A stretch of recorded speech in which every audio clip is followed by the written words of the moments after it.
I was like trying to go home and everyone's like, you can't just, your pants are covered in piss. You're not walking back to the freshman dorms. So they changed me like a baby.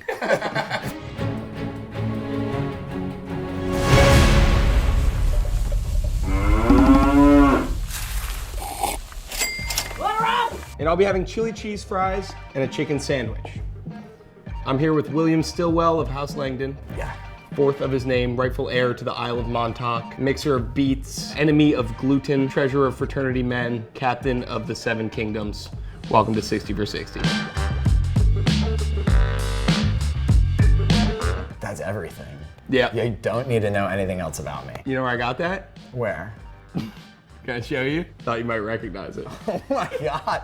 Oh my God. The double oh my God was whose story it is. Yeah. That's a throwback. I'm going to walk the audience through what you're eating today. I got Shake Shack. It's a question. I don't know which camera to look in. Like, you're like, walk the audience through it. Straight up. Oh, wow. No. A lot of guys up there. I went Shake Shack. I got 4 burgers, basically. 1 chicken sandwich, 4 regular burgers. Avocado on a burger sounds a little bit gross, and if I don't like it, it's gonna be a huge issue. Yeah, avocado bacon feels dense too. I don't think I outsmarted anybody by ordering that burger and paying more money for it. What else you got right there? 2 lactates and a digestive enzyme. It's literally like sending 3 men on, like 3 knights on horseback into a war against the entire US military, is what I'm doing. I am allergic to wheat, I'm allergic to lactose. I'm allergic to egg, which is in mayonnaise, which is in the sauce. It's all these. Yeah, it's gonna be a rough week for me. 60 for 60 is now in its steroid era. Billy, you play a character known as Brian Bishop on the Entrepreneur channel. The future of this planet is doomed without me. If you keep calling me crazy, I'm gonna come over there and stuff these fucking headphones down your throat. Come on, pussy. I think I'm good on therapy, thank you very much. You called Greta Greta Thunberg a cunt the other day. and said you wanted to Make my son hard. I did, and I stand by that. At first I was nervous, and over time, so many people have made fun of me. Like the way I look in my videos, because they think I'm a real person. Like one of my biggest ones was, Last year, a doctor claimed my life was in danger. He said I needed my appendix removed immediately. I said, sure thing, doc. Why don't you come and take it from me? and one of the top comments was like, this guy's optometrist must be fucking huge. That's awesome. Like, yeah, he is. Oh, I just inhaled. Chester Chet Collins. I asked him this about his worst DuPont character, and I'll ask you the same thing. Do you ever get worried that like your mom watches those videos? She does. She just doesn't talk to me about it. I don't think she understands a lot of what I do. We made a video on YouTube where like my grandma had just died and it was like a flashback of my memories. And my mom texted me that day. She's like, did Grandma Mary die? I was like, what? Oh my God. And I guess she thought I made a sketch about it. And I was like, is that how little you think of me? That'd be a crazy way to grieve. Like, yeah, exactly. Like, no, of course she didn't die. What kind of a question is that? You talk about that grandma sketch. Yeah. You're in the hit sketch comedy group Almost Friday TV. I feel so lucky. What's been your favorite part of that experience? I think it's going from like taking TikToks, like small ideas, these little things that we have like 60 seconds to shoot, we just shoot it on our phone, and then get to like build out much bigger ideas when we started the YouTube channel and genuinely go to these sites, make it look real, convincing, and like have more creative liberty when writing and just being like, it would be insane if this happened, and like the reality of what we can film is like much larger now. But then sometimes it's like, oh, this would be really funny, like I'd love to do this, and then it's 3 in the morning and we're in the woods in Topanga in like 50-degree weather in like no clothing shooting a Survivor sketch. That is burnt into my memory more than I'd like it to be. So is that probably like, in terms of like a single memory from the filming and production of these sketches? The sketch we shot in here early on is like one of our first ones, the Edward 40 hands, where like everything goes south. Oh, yeah. There's another one I'll remember, just like how much props and work and time went into like getting all that to go down. Thanks to Mr. Rick over there, but he killed it. They can't see him, so when you say that, it ruins the shot. Oh, we don't have a guy named Rick. He didn't help at all. That one was the latest shoot ever. It went to like 3 in the morning. Jesus. But it was wild to see like the whole night of like 9 p.m. to 3 in the morning ended up being like a 45-second sequence. Yeah. I was like, you gotta be fucking kidding me. Man, this is... You fish? 2. Holy shit. I have not been eating much today, and I will say my stomach is feeling a lot smaller than it should at this moment. I have eaten pretty much just liquid today. This is kind of like, this is the furthest anyone's ever... All right, I want to ask about, you start in a sketch, it was like 1 beer, then I'm going home. Announcement! It's time to skinny dip. Come on, let's go! Everyone stop here and go watch it. You play a very drunk guy. Quite a bit of drunk acting. Yeah. Is there any real life experience with that? Have you ever had maybe 1, 2, 3 too many, 52 too many beers in some kind of setting and maybe embarrassed yourself? Embarrass myself? Maybe a little bit. I don't know. There was like a time I heard about with 52 beers specifically. Oh fuck. Oh fuck. Keystone, something like that? Yeah, okay, I'll walk you through it. It was my freshman year. I was pledging a fraternity at the time, and it was Sunday. I had a quiz that night on like stuff about the fraternity. Every Sunday we had a quiz. And then we had like a tournament beer die game that we were supposed to play, and tournament dice in that house took precedent over many, many things. So we're like, this is fine, our meeting's not till like 10 p.m. The dice game will be like an hour, and then we'll have 2 to study, we're fine. So we start playing, and our dice game, we ended up going into triple overtime. And it was like going into the beginning of the pledge meeting. Like we were trying to study for our test during the dice game, but like by 70% of the way through, I've had like 14 beers. And I like could barely read. And my buddy and I had to go to our pledge master and be like, hey man, like we cannot study right now. We're playing tournament dice. Like, can we get a pass? And he's like, fine, you guys don't have to do the quiz tonight. Finished the dice game. We won, by the way. Congratulations. And then we go into the meeting, and I've had like, from the game, I'd probably had like 14 to 16 beers over a few hours. Okay. Our pledge master comes in, he's like, We're not doing a quiz today, but we're doing like this one. I'm not gonna get into what it was, but he's like, We're doing this other thing you guys are drinking. I was hammered, and I was trying to be a hero, so I was like, I'll do it, like, give it to me. So we're drinking another 7 beers. I'm sitting there, and like, we're just kind of waiting, and I don't know what we're waiting for. And I have to pee. I haven't peed across all of this. I've had like over 20 beers, and I haven't gone to the bathroom. Yeah, insane. I get to this point where I'm like squirming in my chair, like I literally can't hold it in. And I hear my pledge master and this other guy like chatting, like having like a really chipper conversation, and in my head, I'm just like, they can fucking see me, and they're just waiting me out. Like, this is bullshit. I've stirred myself up in my head that they're being assholes. I'm like, I don't even think like, let me raise my hand and see if I can go to the bathroom, because I'm like, they're not gonna fucking let me go here. I raised my hand, and I was like, can I piss my pants? And the pledge master was like, If you piss your pants, everyone goes home. and I think he thought I was gonna mull it over, and I basically like was already pissing. You just stood up, you were already drenched. And I was like so mad after. I was like, this is fucking bullshit, like whatever. I was like trying to go home, and everyone's like, you can't just, your pants are covered in piss. You're not walking back to the freshman dorms. So they changed me like a baby.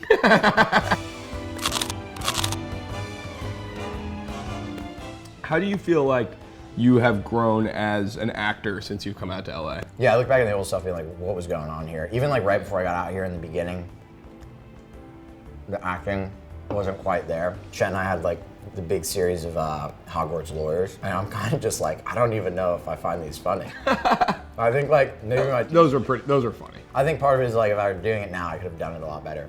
But the YouTube stuff is what made me try and act. Yeah. So I took an acting course over the summer, and it was long, but ended up being like a lot less scary than I thought it would be. Can I show you an old video of you? And I want you to talk about how maybe you've developed as an actor since then. Fuck. You're a blueberry, I think. I'm Violet Beauregard from Charlie and the Chocolate Factory, turning into a blueberry. No facial expressions in it, just like dead delivery. I was looking around like there was a gun to me. Yeah, I was like looking around the audience like I think there's a shooter out there. Maybe act like a little bit more okay with the surroundings. Yeah. That's my main note. I want to do a check-in where we're at. We're about 20 minutes in, and we're off to a screaming pace right now. Screaming. I feel pretty gnarly. I feel like I'm hitting a wall. Every bite seems like, oh, I can take it, and it's in my mouth. I'm like, ooh, I want to throw this up. But you're not gonna. But I'm not gonna, because I need the money fucking so money. bad because we don't pay you. I do all of my work at this company for free. Which is noble as hell. Yeah. I had a question I was gonna ask you. Because that's what I do. You mentioned music. Yeah. Music is a big part of your life. Can you talk to me about your relationship with music? Actually, funny enough, did not listen to a lot of music as a kid. Yeah. We had the iPods as kids. And I remember like not really knowing what to throw on mine and being embarrassed. Like, dude, so guy who doesn't know any songs. yeah. It was partially because like a lot of the music you hear is like on the radio, your parents show you, and like my dad would listen to the weather in the car, and he was like adamant. Then again, my dad did also show me music and introduce me to that, like rock and roll and stuff separately, so I want to give him some credit. When the weather wasn't on, maybe. When the weather, Days when there wasn't any weather. yeah, and then I started getting into more like electronic music and like the end of high school and college, and like, Wait, Feels like you skipped an era.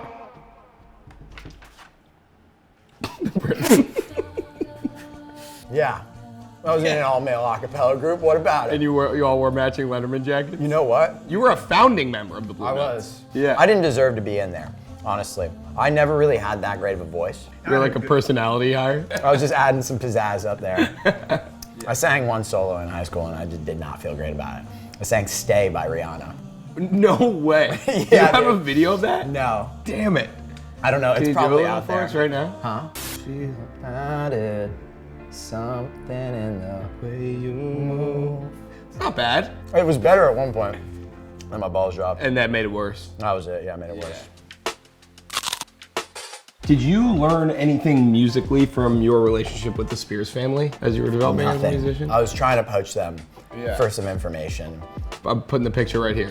Actually, throw it right here. I was on vacation. It was like 2005 or 2006. And as we all know, and you're already thinking, Zoe 101's popping off. And I'm like, actually, I think she might have been part of my sexual awakening. I was in love with Jamie Lynn Spears. And like word gets out that Jamie Lynn's on the island with Brittany. And one day like someone comes up and be like, they're at the bar right now. Like, go do your thing. I go and I find her and I was like, my friends are there and I'm like, Jamie, like, could we get a picture with you? Like, it'd be really cool. And she was like, yeah, of course, like, no problem. And she gets in the picture and Britney Spears gets in the picture with us. And I legitimately turned around and I was like, I was actually just hoping to get one with Jamie. Insane. So in that picture, she's standing like 4 feet off to the right. I love that. And I knew love that exactly who move. she was. You weren't worried about it. No. Yeah, you had your priorities straight. My priorities. Keep going on this thread of music. Mm-hmm. Now you're DJ. Still Yeah. well. Still well, baby. All right, I'm gonna give you you have to pick one of these things. Okay, I want that one. You're either a big successful DJ, like Diplo level, Oh, imagine that. but you're bald, or you're a big comedy actor, writer, like let's say an Adam Scott, but you can't have kids, you're sterile. I can't really grow facial hair that well. If in this scenario where I'm bald, could I grow a beard? Of course not. That would have been part of it. That would have been part of it, right. Seeing as like I don't really even care about having kids very much, I think I'm gonna go the comedy writing direction. Okay. Yeah. So then I guess, what about in a vacuum, where baldness and just sterility aren't? It's actually become a harder question for me lately, because like Yeah. as much as I like love music, I think I would collapse Yeah. if I became like a full touring DJ. I met a DJ once who was really tired. Was he like a famous DJ? He was wiped, dude. Oh, dude, I bet. But if we go back 5 years, you'd pick DJ. 5 years ago, I was like in college trying to learn how to make music. And if you told me that I could be a DJ or I was going to work out, I'd be like, yeah. Yeah. Bald? Sure. That was, it was college. It was college. Everyone- It was the 80s. It was the 80s. Everybody was DJing. Remember how earlier you were asking about getting a big present? That's a non-negotiable. I got you a big present. Wow, this is the most excited I've been in a while. I got you that. Boy, do I have questions for him. I've had a lot of time to mull this over.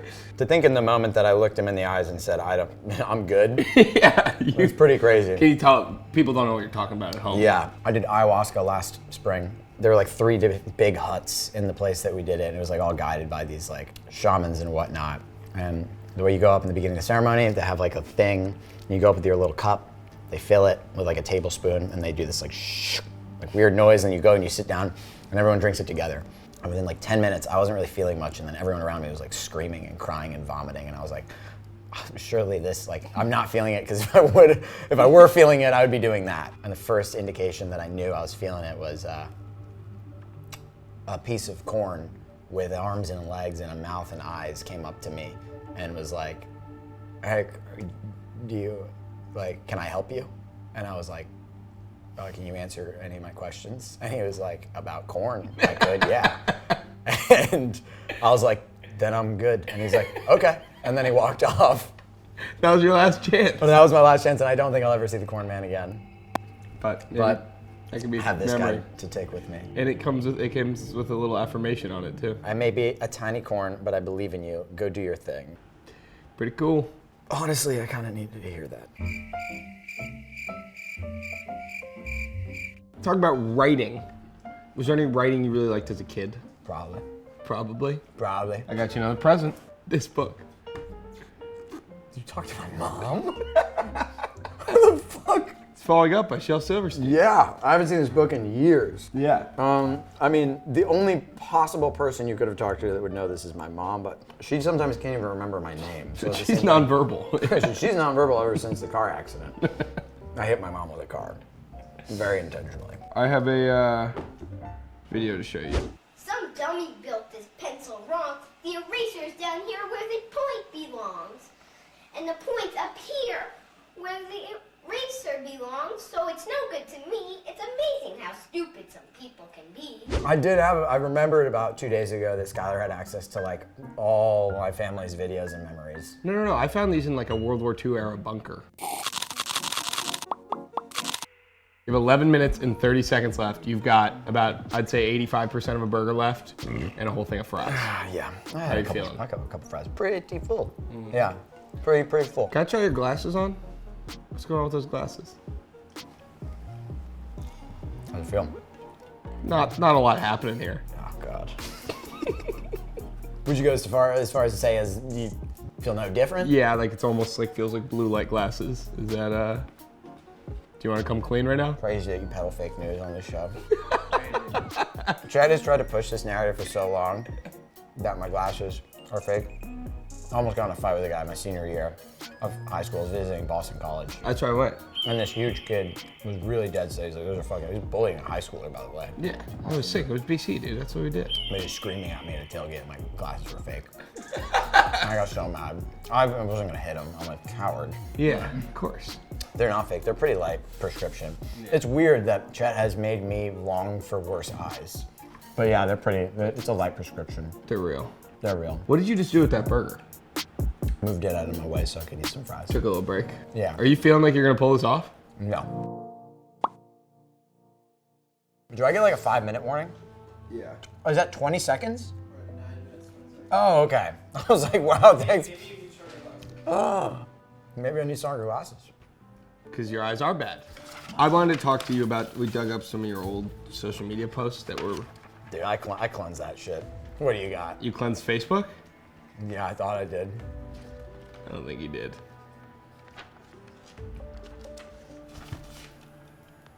That's the most embarrassing thing. September 10th, 2011.